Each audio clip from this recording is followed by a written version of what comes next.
மாவட்டம் குஜிலியம்பாறை தாலுகா கோவிலூர் ஊராட்சிக்கு உட்பட்ட கோவிலூர் பகுதியில் ரயில்வே சுரங்கப்பாதை அமைக்கும் பணி கடந்த 2 ஆண்டா ஆமை வேகத்தில் நடக்குது.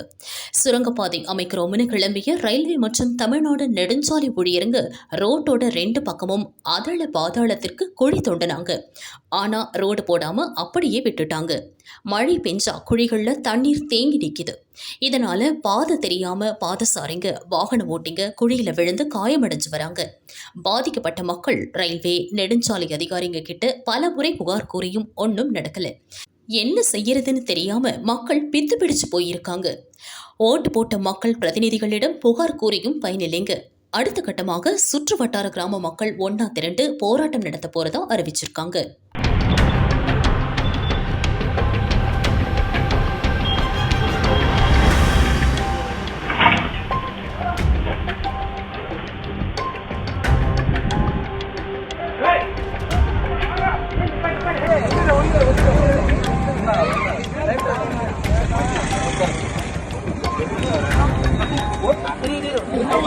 எந்த ஒரு